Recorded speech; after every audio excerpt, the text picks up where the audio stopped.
Stația are putere de 150 și noi n-am putut să tragem cu cât duce stația. 7 litri la 100, păi Golful meu 1.9 ALH cu 90 de cai scoate 5. Am ajuns la hotel unde am făcut ceva ce nu poți face cu o mașină termică. De 1 mai toată lumea vine la mare, nu? Deși astăzi vremea e îngrozitoare. Te-ai aștepta ca ruta să fie extrem de aglomerată, inclusiv la stațiile de încărcare. Bine, domnule, toate bune și frumoase, dar poți să ajungi cu ea la mare? Asta este, cred, prima întrebare pe care o primesc de fiecare dată când vorbesc de o mașină electrică. Și a doua întrebare este, după ce încerc să conving oamenii că, domnule, nu-i chiar atât de mult de la București până la mare, că na, locuind în București, întrebarea mi se adresează și atunci, da, discuția este București-Constanța. După ce dau așa un răspuns sumar pentru această întrebare, a doua întrebare evidentă este, domnule, da, poți să mergi în Grecia cu ea? Da, astea sunt întrebări simpliste, aș spune eu, pentru că mașinile electrice, da, presupun un efort suplimentar cognitiv, dar nu sunt sub nicio formă atât de limitate pe cât ar crede unii. Astăzi, beneficiind de mini-vacanța de 1 mai și de Paște, am decis să luăm o mașină electrică și să mergem cu ea până la mare și să filmez tot procesul, astfel încât să vedem dacă lucrurile au mai evoluat. Dacă mașinile electrice te pot duce până la mare și înapoi, dacă asta implică foarte multe bătăi de cap și, bineînțeles, cum a evoluat și infrastructura de încărcare pentru aceste mașini. Așadar, astăzi vom discuta despre noul BMW iX2, prima versiune a crossover-ului coupe de la BMW electrificată. O să discutăm despre infrastructura pentru mașini electrice din România și o să discutăm despre cum mai conduc românii pe șoselele patriei.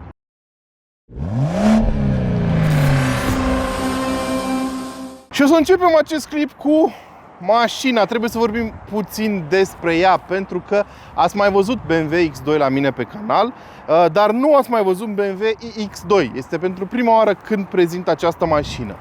Ca de obicei, atunci când vorbim de modele un pic modificate sau care au mai fost pe canal, o să vă invit să vedeți mai întâi clipul cu X2, pentru că am explicat foarte multe lucruri acolo, am detaliat foarte mult mașina acolo. Astăzi o să ne concentrăm doar pe diferențele între această versiune electrică și versiunea pe care v-am prezentat-o data trecută, termică, cu motor în 3 cilindri, în caz că ați uitat, care mie mi-a plăcut foarte mult. Și încep acest clip cu designul exterior al mașinii, pentru că trebuie să repet încă o dată, mie îmi place foarte mult.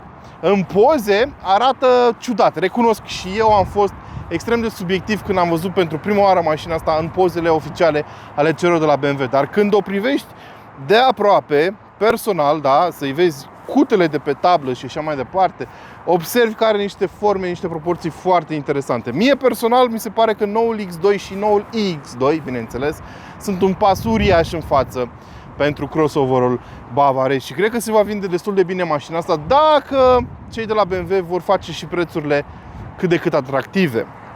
Haideți să vorbim despre design, da? Avem farurile reinterpretate, mulți dintre voi mi-au spus că seamănă cu cele de pe E60. Nu mi se pare, dar înțeleg de ce spuneți asta, pentru că se continuă foarte mult pe aripa față și spre deosebire de X2-ul pe care vi l-am prezentat data trecută, grila de aici, din partea frontală, grila care acum este aproape hexagonală, are un design diferit. În ce sens? Este complet obturată, pentru că fiind o mașină electrică nu are nevoie de aer sub capotă.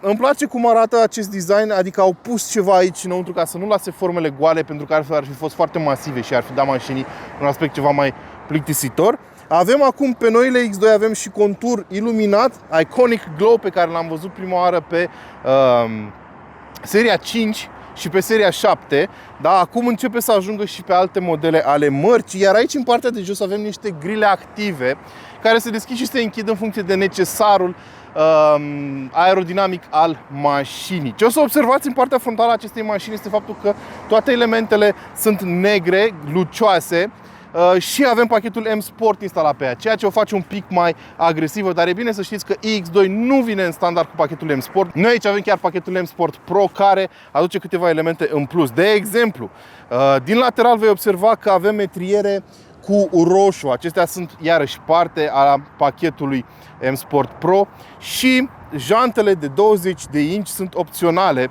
pe această mașină.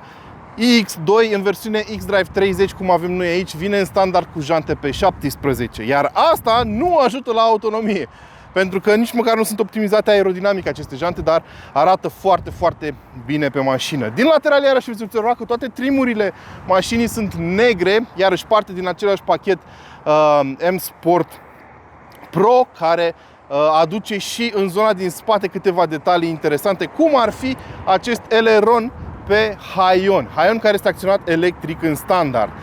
Interesant este faptul că acest eleron, da, arată bine și, bineînțeles, aduce mai multă forță portantă pe puntea spate, dar per total nu ajută la autonomie, mai ales la viteze mari, așa cum vom experimenta noi astăzi pe autostradă, pentru că crește rezistența la înaintare. Da?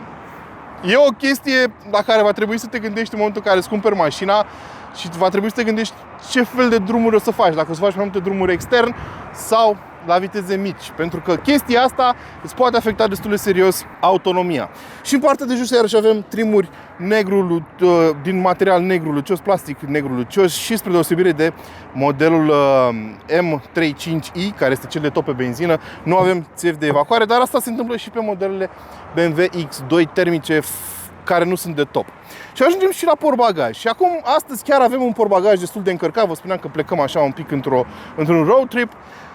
Portbagajul pe iX2 are un pic de suferit, pentru că vorbim de o mașină care e construită pe o platformă de mașină termică, adaptată astfel încât să poată fi construită și o mașină electrică pe ea. Spre deosebire de modelul termic, în portbagaj, în această configurație, ai 525 de litri, cu 35 de litri mai puțin decât pe modelul termic, care are 560 de litri, iar dacă pliezi toate scaunele, ai 1400 de litri față de 1470 de litri cât ai avea pe modelul clasic. Dar cred că e de ajuns pentru o călătorie mai lungă. Bine, aici poate că pare un pic prea aglomerat portbagajul, că nici n-am făcut ordine, n-am aranjat lucrurile un pic mai bine, dar vă spun eu că pentru vacanțe cred că ai destul de mult loc. La interior lucrurile nu se schimbă comparativ cu BMW X2.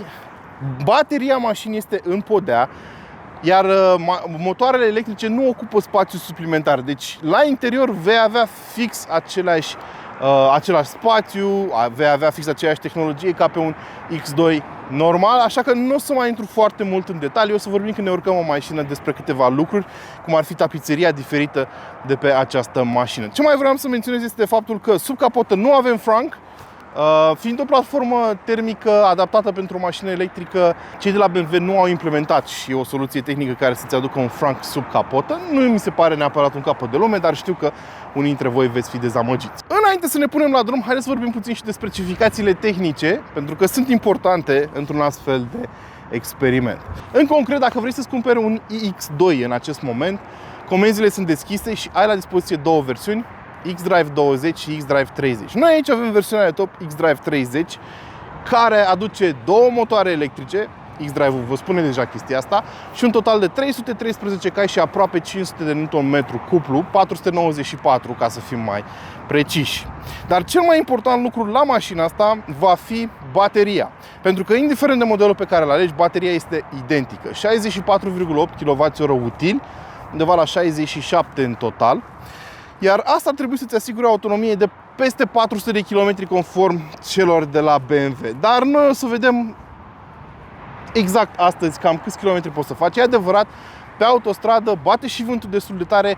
Nu știu dacă o să ajungem dintr-un singur foc la destinație în Constanța, dar dacă nu ajungem, o să încărcăm pe traseu. Și apropo de încărcare, poți să încarci mașina până la 11 kW pe AC, da?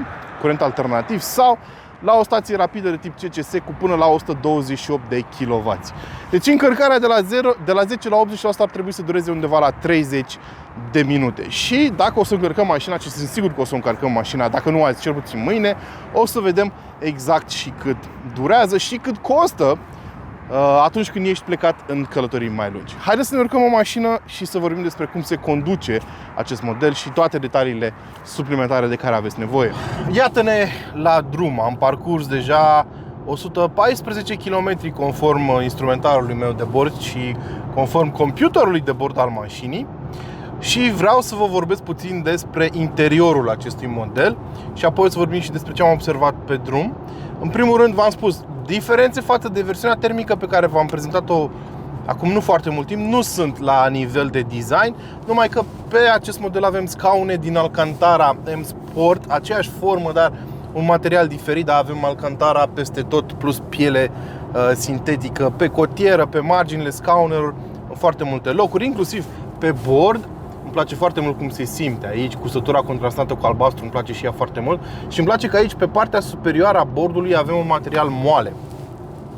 Volanul, deja nici nu mai are rost să vă spun foarte multe despre el. M Sport îmi place foarte mult cum arată și materialele resimțite la interior, cel puțin pe această versiune de top, stau bine spre foarte bine, inclusiv pe planșa, pe panoul ușii aici în partea superioară am un material moale cu Alcantara, cu aluminiu pentru boxele de la sistemul audio Harman Kardon.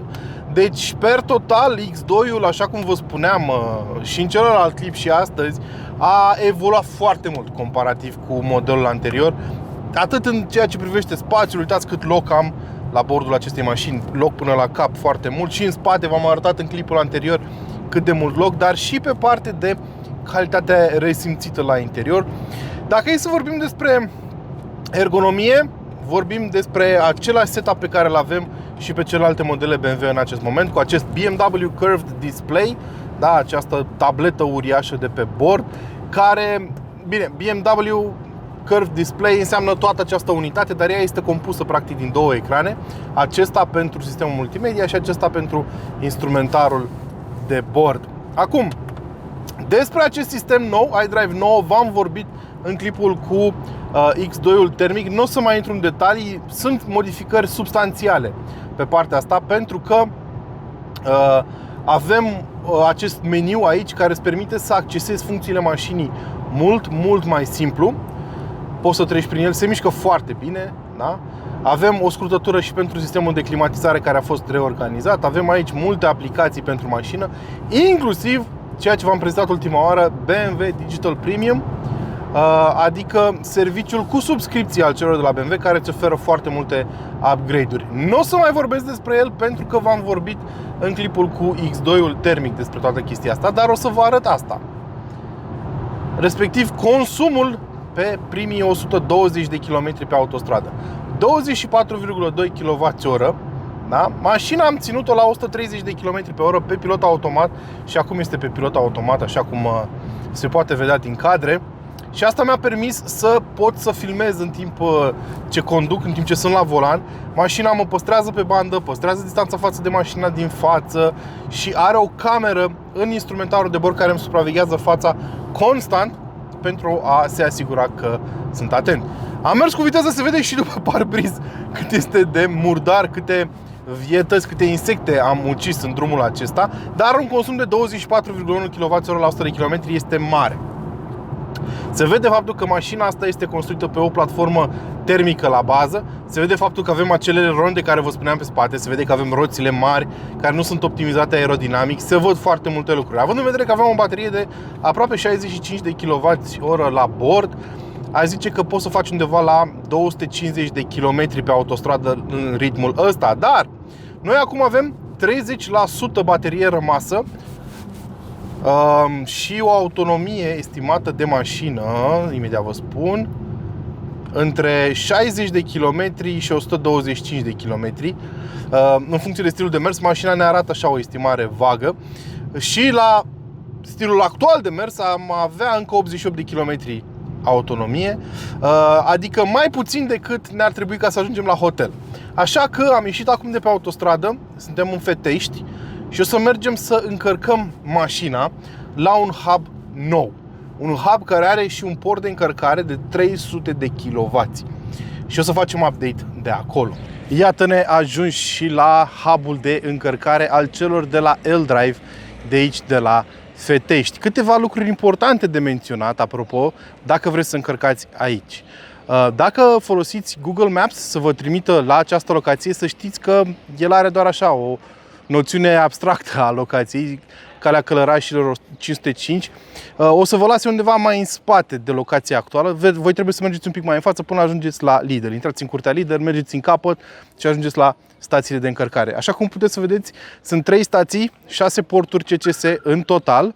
Cea din capăt are 300 de kW și poate face split, 150 și 150 în funcție de încărcare. Când am ajuns noi, era o Tesla pusă la încărcare acolo și am vorbit cu proprietarul care mi-a zis că a băgat maxim 132, dar nu ducea mai mult mașina cât duce stația. Noi am tras aici ca să avem și noi 150 de kW putere de încărcare și din momentul în care am conectat mașina, care mai avea 30% baterie, a început să tragă cu 123, aproape de 128 cât are ea maxim posibil și a băgat constant până acum.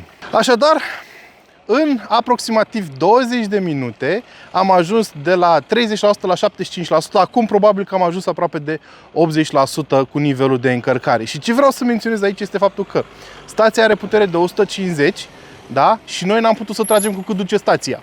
Deci pentru cei care spun că încă nu avem infrastructură, ei bine, există companii ca L-Drive care instalează stații de mare putere. Gândiți-vă că ar fi fost aici 6 mașini și ar fi tras în același timp, ar fi fost excelent. Există companii ca L-Drive care, ce îmi place mie foarte mult la ei, este faptul că se gândesc foarte bine înainte să poziționeze stațiile și se gândesc foarte bine la cum să le poziționeze și ce fel de stații să pună. Aici la Fetești, de la autostradă până aici sunt undeva la 800 de metri, deci este foarte aproape de autostradă și este foarte utilă pentru cei care merg între Constanța și București. Și aici au pus stații de mare putere pentru că e nevoie de ele. Dar, de exemplu, ieri am încărcat în București la AFI la o stație de 22 de kW pentru că nu aveam nevoie de mai mult. Și acum o să predau legătura colegului meu, Gabriel, la AFI să vă spună despre ce este vorba. Atunci când vine vorba de alimentarea mașinilor electrice, e important să facem alegerile corecte. Nu mă refer aici doar la rețeaua din care încarci sau locația unde te duci. Mă refer și la necesarul tău real. De exemplu, eu în momentul de față am o mașină electrică care are o baterie, are 69% baterie și sunt la mall, urmează să intru să fac niște cumpărături, așa că am undeva la 2 ore de pierdut. Și ar fi fost risipă să ocup una din aceste stații care au până la 120 de kW putere, pentru că nu am nevoie de foarte multă energie și oricum o să petrec mai mult de 2 ore la mall. Așa că m-am conectat la o stație Type 2 care poate livra până la 22 de kW, dar mașina poate să tragă doar până la 11 și o să vedeți imediat că vă arăt și estimarea mașinii. O să ajungă la 100% la ora 8 și 20 de minute, acum fiind 6 și 10. Deci undeva la 2 ore și ceva. Și de ce am vrut să fac mențiunea asta special? Pentru că există mulți oameni care nu înțeleg cum funcționează stațiile de încărcare. Și am văzut de multe ori stații ultra rapide ocupate de mașini care pot să tragă cu maxim 30-35 de kW putere și astfel le răpeau altor oameni șansa de a se încărca mai repede și a pleca mai departe la drum. Așadar, aici e nevoie de stații de putere mai mare pentru că suntem în tranzit. Și o să vă fac și un screenshot să vedeți cât a costat încărcarea. Țineți cont că la stațiile publice, mai ales cele de mare putere, o să plătești mai mult. Dacă încarci acasă, o să plătești mai puțin, dar o face o analiză de costuri la sfârșit. Așadar, am stat aici undeva la 20-25 de minute și ne continuăm drumul. Toate bune și frumoase, am încărcat 50% din baterie cu undeva la 77 de lei. Am alimentat undeva la 35 de kWh, cam atât am plătit. De fapt, că mașina a ajuns mai puțin, având și ceva pierdere. Orice mașină electrică are un pic de pierdere la încărcare. Deci, dacă facem un calcul, ar fi undeva la 2,1 lei per kWh. Și având în vedere că avem un consum pe autostradă de aproximativ 24 de kWh, asta înseamnă că 100 de km parcurși cu mașina asta electrică te-ar costa undeva la 48-49 de lei. Adică undeva sub 7 litri la 100 de kilometri, având în vedere cât costă benzina în momentul de față și motorina, apropo, fix în momentul ăsta e un pic mai ieftină. Un consum de 7 pe autostradă la 130 cu o mașină de 313 cai, cum este cea de aici, nu mi se pare mult deloc. Ca să vă faceți o idee, mașina asta, BMW X2 termic, are în gamă versiunea M35i, care are 300 de cai putere, da? E un pic mai rapidă decât asta, dar nu cred că ar scoate un consum mai mic decât am scos cu mai mic de 7 litri la 100 de kilometri, așa cum am spus, da? Deci atunci când o să vă și știu deja, vă știu un comentariu o să spuneți 7 litri la 100, păi Golful meu 1.9 ALH cu 90 de cai scoate 5. Sigur, dar trebuie să comparăm mere cu mere. Ăsta este un crossover compact, are 4,5 metri, are 2 tone și 313 cai.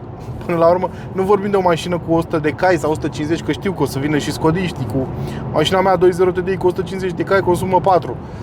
Nu, trebuie comparația să fie, ca să fie validă, trebuie făcută între mașini de aceeași categorie și cu aceeași putere. Lăsând partea asta economică a lucrurilor deoparte, să spunem, cum se comportă mașina la drum lung? Vă rămâsesem dator cu niște impresii de la volan. Păi, hai să începem cu partea clară. 100 e atinsă în 5,6 secunde și avem și launch control, care pur și simplu te lipește de spătarul scaunului atunci când îl activezi. Viteza maximă e 180 de km pe oră. Iarăși o să vină unii și o să spună că nu e de ajuns, dar în România e prea mult chiar, având în vedere ce limite de viteză avem și ce drumuri avem. Asta este partea scrisă pe hârtie. Dar cum se conduce mașina? E incredibil de ușor, este foarte confortabilă și cel mai mult cred că îmi place suspensia. De foarte multe ori, la multe mașini electrice construite pe platforme termice, știți că v-am spus că se vede chestia asta în primul rând pe partea de suspensie, pentru că platformele pe care sunt construite sunt gândite pentru o anumită greutate și apoi adaugi o baterie care e destul de grea și asta face ranforsarea suspensiei necesară, iar asta se simte pe partea de confort. Mașina asta, sincer, mi s-a părut super confortabilă, chiar și cu jantele pe 20. E important să menționez aici faptul că avem suspensie adaptivă pe modelul ăsta, care este foarte bine echipat și asta poate să aibă o influență, dar suspensia mașinii, pe lângă faptul că e confortabilă, este și super silențioasă. Ceva ce chiar nu pot să spun despre toate rivalele ei. Printre acestea putem găsi Volvo C40 sau Mercedes-Benz EQA. Și la EQA, dacă vă uitați la review-ul cu mașina aia, o să observați, și la C40 am menționat chestia asta, faptul că suspensia nu e chiar ce trebuie. La C40 m-am plâns de rigiditatea ei, la EQA m-am plâns de zgomotele suspecte care ajungeau în cabină din zona din față a suspensiei. Și atunci când vrei să te joci cu mașina asta, mi se pare absolut incredibil cum se conduce. Pe viraje stă foarte bine plantată, se cunoaște că are greutatea foarte jos, are un centru de greutate foarte jos, se comportă neutru în viraje, ba chiar poți să o faci să supravireze dacă vrei, apeși un pic mai tare pe accelerație și mașina parcă are tendința să lase spatele să contribuie mai mult la totalul de putere decât fața. Mașina, deși are două motoare electrice, nu o să le folosească pe amândouă tot timpul. Mare parte din timp aceasta va merge doar cu motorul de pe puntea spate, totul în ideea de a economisi energie. Și apropo, avem și moduri de condus. Dacă treci în modul eficient, mașina va folosi doar motorul de pe puntea spate. Și noi consumul pe care l-am scos doar în modul personal de condus, care e un fel de mod normal, acum nu prea mai este normal confort la BMW, adică e spre partea de sus a lucrurilor, pentru că așa fac eu testele de consum de obicei. Nu folosesc eco mode, nu opresc aerul condiționat, folosesc mașina exact așa cum aș folosi eu în mod normal. Și ultimul lucru pe care vreau să vi-l spun despre mașina asta este cât de ușor e de parcat. Mi-ar fi plăcut un diametru de bracaj ceva mai mic, dar în mare avem un sistem de camere de 360 de grade care își face treaba excelent. Servodirecția este super ușoară, bine, asta o să fie o parte mai puțin plăcută atunci când vrei să conduci mai dinamic, că nu ai foarte mult feedback în volan, dar mașina este foarte ușor de folosit și prin oraș, nu doar pe autostradă. Vă spuneam, parcarea e foarte ușor de făcut și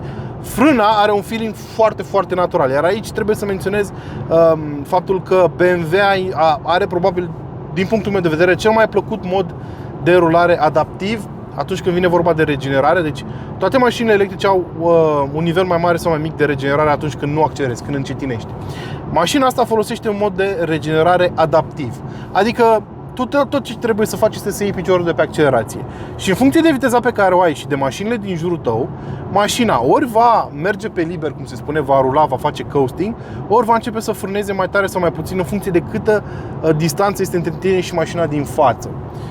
Și faci asta foarte intuitiv, foarte simplu, nu mai trebuie să apeși tu pe frână aproape deloc și asta îmi închipui eu că va duce la niște recorduri pe parte de durabilitate pentru discuri și plăcuțe. Noi mai avem undeva la 30 de km până la hotel până în Mamaia și probabil că vom face un update final acolo să vedem cu câtă baterie ajungem și o să mai vorbim puțin, să tragem niște concluzii, inclusiv să vă spun cât costă mașina asta, că nu am discutat încă despre prețurile ei. Iată, ne ajung și la sfârșitul experimentului nostru de astăzi. Am ajuns la hotel unde am făcut ceva ce nu poți face cu o mașină termică. Respectiv, peste noapte am încărcat mașina de la stația de încărcare a hotelului.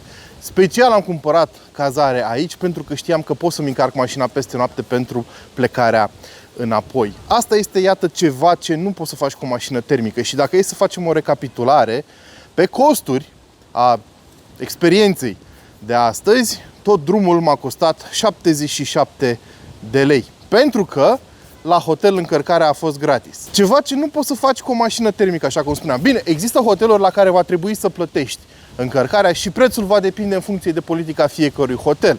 Dar noi am avut noroc. Ei bine, nu vă place să faceți un drum de mare cu 77 de lei? Sigur, la asta se adaugă costurile încărcării inițiale, că am plecat la drum cu aproape 100% baterie, dar și acestea vor depinde în funcție de unde încarci. Dacă ai panouri acasă, încarci gratis. Dacă încarci de la priză, poți să ai până la 80 de bani pe kWh pentru încărcare și costurile vor varia destul de mult. Ce v-am oferit eu la o stație publică, rapidă, este prețul, să spunem, cam cel mai mare la care te poți aștepta. Nu degeaba am ales această zi pentru acest experiment, pentru că am auzit în comentarii argumente de genul să vezi cum o să faci când o să fie foarte aglomerat și o să pleci la drum și o să stai la coadă la încărcat. De 1 mai toată lumea vine la mare, nu? Deși astăzi vremea e îngrozitoare. De 1 mai toată lumea vine la mare, da? Ei bine, te-ai aștepta ca ruta să fie extrem de aglomerată, inclusiv la stațiile de încărcare. Nu s-a întâmplat. Noi când am ajuns la stația de încărcare de la Fetești, era o singură mașină pusă la încărcat și erau 6 porturi de încărcare. Deci, și din punctul ăsta de vedere, cei care sunt reticenți în adoptarea unei mașini electrice nu au neapărat dreptate. Dar pot să înțeleg că nu vor să stea în parcare 20 de minute. Asta pot să înțeleg, deși la un drum mai lung poate că e o pauză. Iar la final trebuie să vorbim, bineînțeles, și de prețuri. Pentru că și mașina asta are un preț la fel ca oricare altă mașină.